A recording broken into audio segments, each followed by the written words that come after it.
வணக்கம் friends, welcome back to citrus silences. இன்றைக்கி நம்ம ரொம்ப குயிக்காக பண்ணுற ஒரு மஷ்ரூம் ரோஸ்ட் பற்றி பார்க்கலாம்.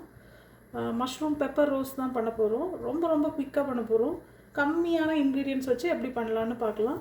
ஸோ நான் அதுக்கு வந்து 500 grams ஆஃப் மஷ்ரூமை கட் பண்ணி வச்சுருக்கேன். எனக்கு பிடிச்ச மாதிரி தான் கட் பண்ணி வச்சுருக்கேன். ஸோ அதுக்கு நான் பார்த்திங்கன்னா 2 மீடியம் சைஸ் வெங்காயம், ஒரு 2 நான் எடுத்துருக்க பச்சை மிளகாய், கொஞ்சம் பெரிய பச்சை மிளகானால 2 பச்சை மிளகாய் எடுத்துக்கிட்டேன், கொஞ்சம் கருவேப்பிலை, இவ்வளவு தான். ஸோ இந்த 2 வெங்காயம்,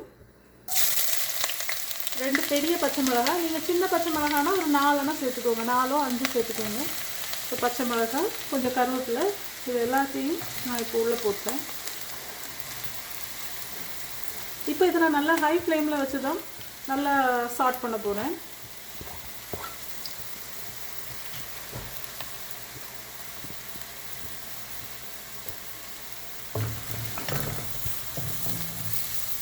நான் எடுத்துக்கிட்டது கோகோனட் ஆயில் தான்.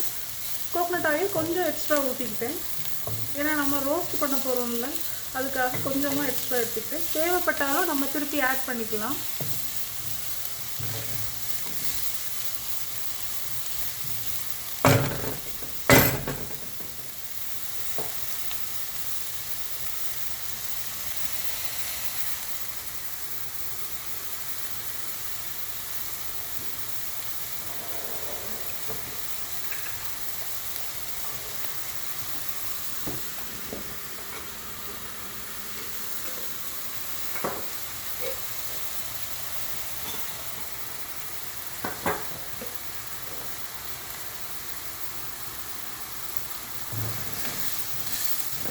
இது கொஞ்ச நேரம் நமக்கு சாட் ஆகட்டும்.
அப்படியே பொன்னிறமாக பர்ஃபெக்டாக ரோஸ்ட் ஆகணும்னு அவசியம் இல்லை. ஆனியன்ஸ் பாதி நமக்கு சாட் ஆகிட்டாலே போதும். இப்போது இந்த ஹீட்லேயே அது ஆல்மோஸ்ட் பாதி சாட் ஆயிடுச்சு. நம்ம பிரியாணிக்கெல்லாம் சாட் பண்ணுற மாதிரி அப்படி கருப்பாகணும் அப்படின்லாம் இல்லை. இப்போ நாம் இந்த மஷ்ரூம் ஆட் பண்ணலாம். இதான் 500 grams ஆஃப் மஷ்ரூம். நான் நல்லா கழுவி சும்மா எனக்கு பிடிச்ச மாதிரி கட் பண்ணியிருக்கேன். இதை இப்போ ஆட் பண்ணிடலாம்.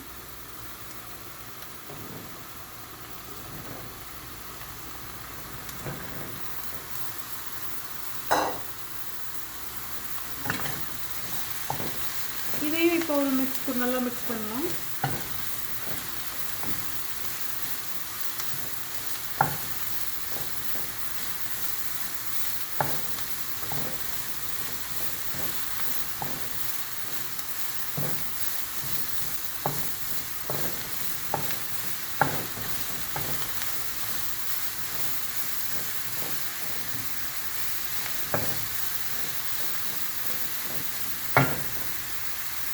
இப்போ நான் கொஞ்சம் சிம்மரில் வச்சுருக்கேன்.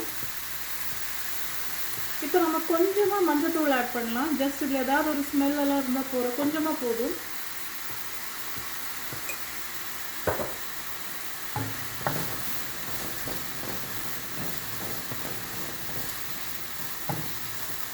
இப்போ நாம் ரோஸ்ட் பண்ண போகிறோம், கிரேவி மாதிரி பண்ணலை. அதனால் தண்ணி நம்ம ரொம்ப பார்த்து தான் ஊற்றணும். கொஞ்சம் ட்ரையாக தான் பண்ண போகிறோம். இந்த மஷ்ரூம்லேருந்தே நிறைய தண்ணி இனி வெளியே வரும். நம்ம மூடி போட்டு கொஞ்ச நேரம் குக் பண்ணும்போது இதுலேருந்து வாட்டர் ரிலீஸ் பண்ணுவோம். ஸோ அதனால் நம்ம தண்ணி வந்து ரொம்ப கவனமாக ஊற்றணும், அல்லது ஜஸ்ட் தெளித்தா கூட போதும்.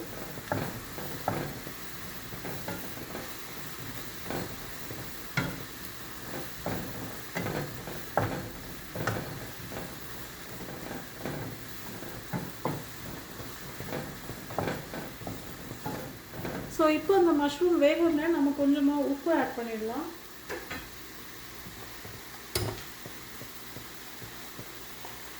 நம்ம உப்பு சேர்த்த உடனே அதுலேருந்து ஆட்டோமேட்டிக்காக வாட்டரும் ரிலீஸ் ஆக ஆரம்பிச்சிடும்.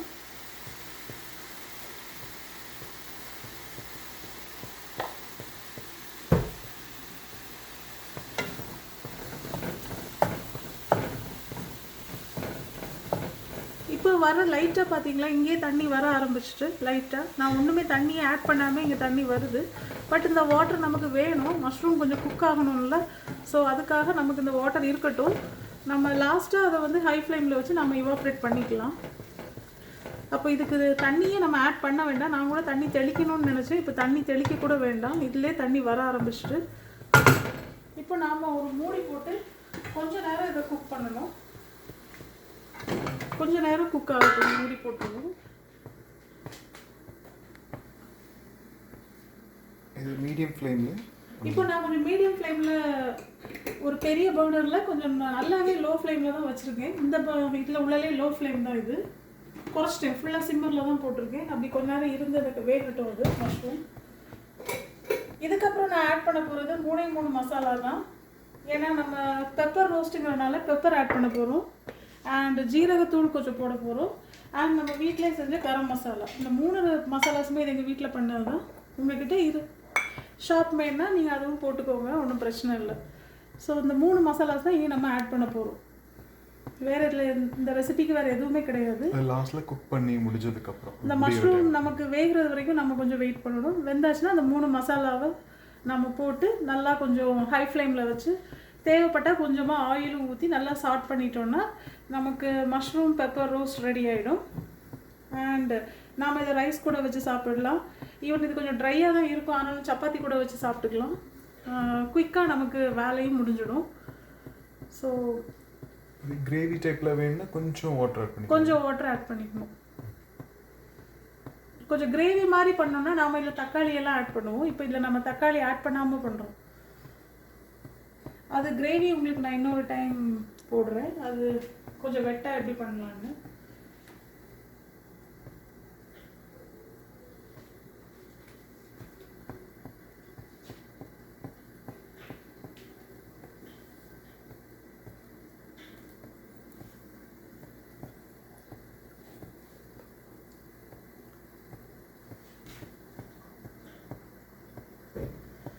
இப்போ யூஸ்வலாக ஆஃபீஸ் போயிட்டு வரவங்க, working men and women, so பேச்சுலர்ஸாக இருக்கிறவங்க யாராக இருந்தாலும் இந்த மஷ்ரூம் நம்ம வர வழியிலே வாங்கிட்டு வந்து ரொம்ப குயிக்காக இதை நம்ம செஞ்சிடலாம்.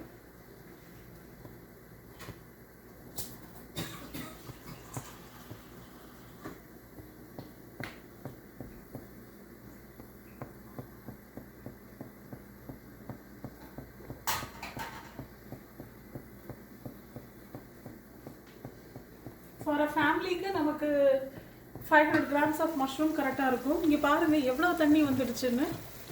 நம்ம தண்ணியே ஊற்றலை, ஜஸ்ட் உப்பு போட்டு மூடி தான் வச்சோம். இப்போ லைட்டாக நம்ம செக் பண்ணலாம், இல்லை மஷ்ரூம் கொஞ்சமாவது வெந்திருக்கான்னு. இன்னும் கொஞ்ச நேரம் எப்படியும் மூடி போடணும் நம்ம.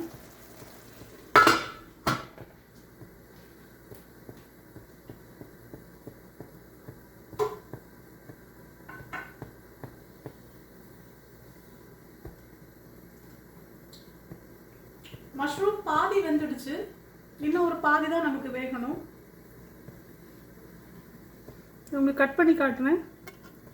ஆல்மோஸ்ட் கட் ஆயிடுச்சு. இன்னும் ஒரு 5 minutes கொஞ்சம் வேகணும்.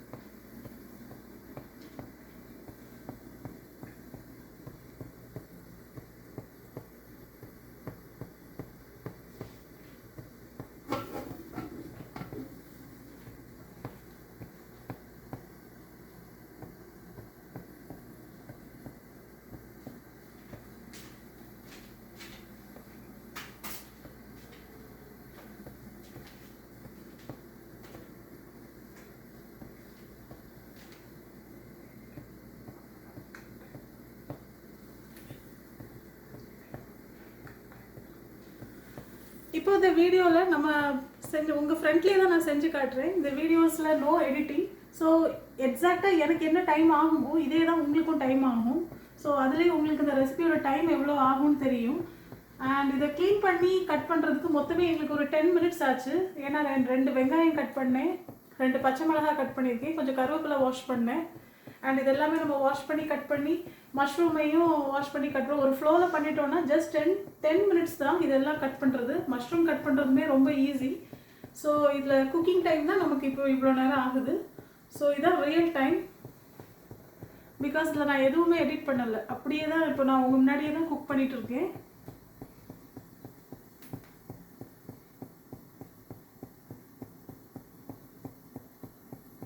ஸோ என்ன தான் நம்ம ஈஸியான டிஷ் நம்ம பண்ணாலும் நம்ம கிச்சனில் மினிமம் ½ அன் ஹவர் ஸ்பெண்ட் பண்ணால் தான் ஒரு டிஷ்ஷை பண்ண முடியும். 10 மினிட்ஸ் 5 மினிட்ஸ்லாம் நம்மளால் அப்படிலாம் பண்ண முடிக்க முடியாது. டோட்டல் டைம் நமக்கு எப்படியும் மினிமம் ½ அன் ஹவராவது வேணும் ஒரு சிம்பிள் டிஷ் பண்ணுறதுக்கு கூட. அதான் ரியாலிட்டி. பட் இது ஒரு ஒர்க்கிங் மென் அண்ட் விமனுக்கு ஏற்ற ஒரு ரெசிபி தான். ஏன்னா நான் இன்க்ரீடியன்ட்ஸ் ரொம்ப ரொம்ப கம்மியாக தான் போட்டிருக்கேன். ஒரு வெங்காயமும் ஒரு பச்சை மிளகாய் கருவேப்பிலை கூட நீங்கள் இருந்தால் உங்களால் முடிஞ்சால் போட்டுக்கலாம். மற்றபடி வெங்காயம் பச்சை மிளகாய் மட்டும் மேண்டேட்ரியாக இருந்தால் போதும்.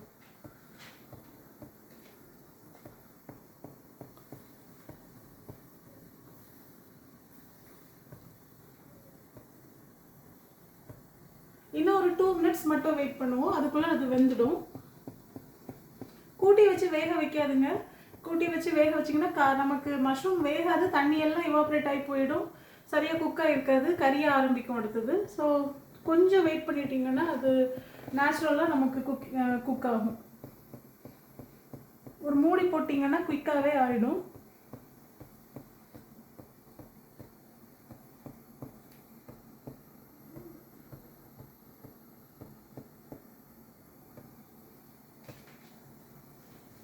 நம்ம பார்த்துடலாம்.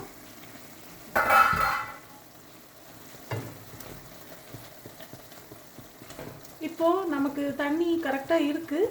நம்ம மசாலாஸ் போடும்போது அது இன்னும் கொஞ்சம் அப்சர்வ் ஆகும். மஷ்ரூமும் வெந்துடுச்சு.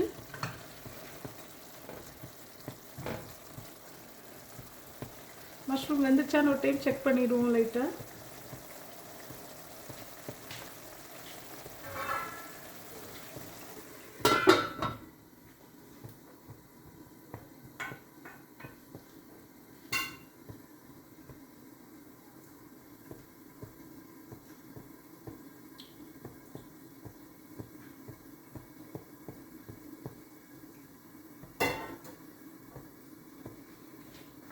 ஓகே ஃப்ரெண்ட்ஸ், மஷ்ரூம் இப்போ ஆல்மோஸ்ட் 95% வந்துடுச்சு.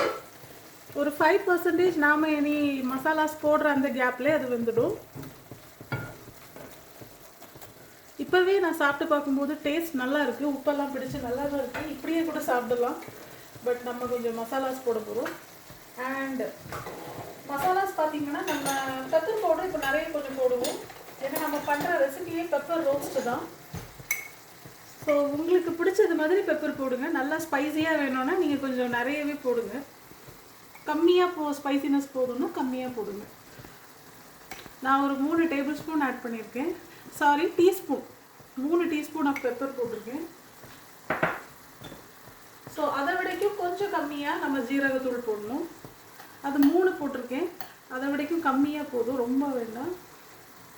ஒவ்வொரு ஸ்பூன்லேயும் நான் ஃபுல்லாக எடுக்கலை, கொஞ்சம் கம்மியாக எடுத்து தான் 2 எண்ணம் போட்டிருக்கேன். இவ்வளோ போதும் ஜீரகம். அண்ட் கரம் மசாலா. நிறைய பேர் இதில் அந்த சிக்கன் ஃப்ளேவர் வேணும்னு எதிர்பார்ப்பாங்க. ஸோ அந்த சிக்கன் ஃப்ளேவர் வேணும்னு எதிர்பார்க்குறவங்க இதை போடுங்க. சில பேருக்கு பிடிக்காது அந்த ஸ்மெல்லெல்லாம். அப்படி வேண்டாம்ன்றவங்க அந்த கரம் மசாலா பார்ட்டை ஸ்கிப் பண்ணிடுங்க. வெறும் பெப்பர் ஜீரகமே போதும்.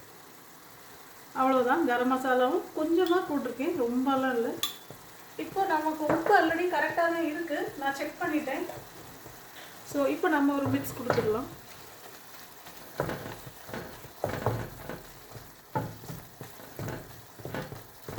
இப்போ இந்த மசாலாவும் கொஞ்சம் வாட்டர்லாம் அப்சர்வ் பண்ணும்.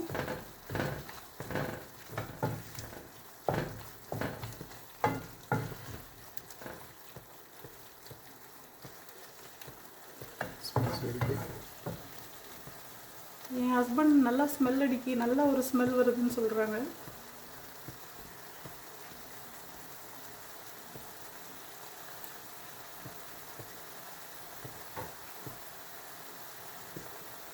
கொஞ்சமாக உப்பு போட்டுக்கலாம், ஏன்னா மசாலாஸ் போட்ட உடனே கொஞ்சம் உப்பு கம்மியாக தெரியுது. கொஞ்சமாக உப்பு,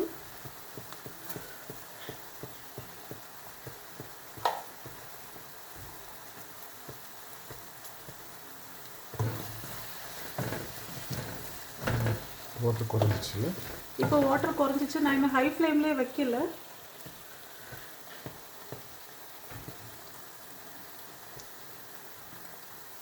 கொஞ்சம் குக் ஆகட்டும் இந்த மசாலாஸில்.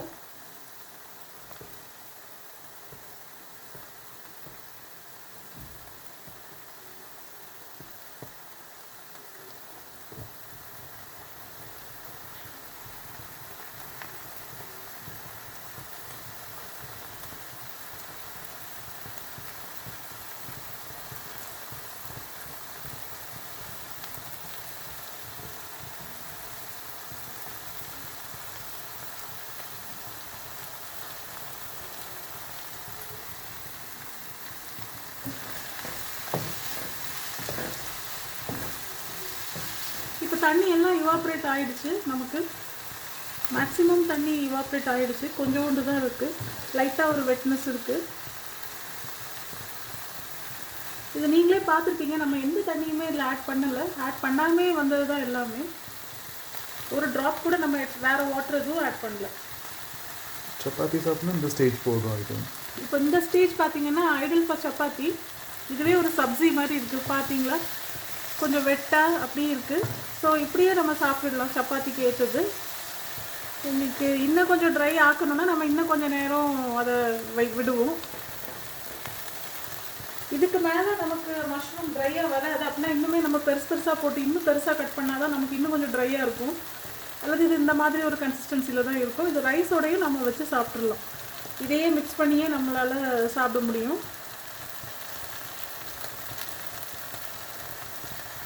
ஆயில் செப்பரேட் ஆகிடுச்சு. ஆயிலுமே பார்த்தீங்களா செப்பரேட் ஆகுது. டேஸ்ட்டுமே நல்லாயிருக்கு. ஒன்று ஒன்றும் அழகாக தான் இருக்குது. ஸோ நம்ம சாப்பிட்றதுக்குள்ள கன்சிஸ்டன்சி வந்தாச்சு.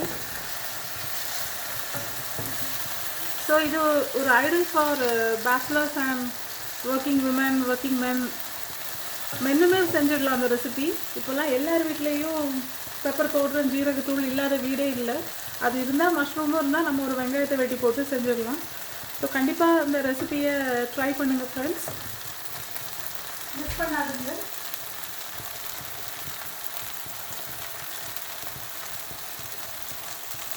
ஸோ நம்ம இங்கே ஆஃப் பண்ணிடலாம், போதும். இதுக்கு மேலே நம்ம ஹீட் பண்ணிட்டு இருந்தோம்னா தேவையில்லாமல் சத்து தான் போயிட்டே இருக்கும். இதுக்கு மேலே இது ட்ரை ஆகாது, இவ்வளவுதான். ஸோ அவ்வளோதான் ஃப்ரெண்ட்ஸ். இப்போவே இங்கெல்லாம் கொஞ்சம் இதாக ஆரம்பிக்குது. நம்ம இதுக்கு மேலே வைக்க வைக்க இங்கெல்லாம் நமக்கு கறியை தான் செய்யும். ஸோ இவ்வளோதான், ரைட் ஸ்டேஜில் இருக்குது. நாம் ஆஃப் பண்ணிடலாம்.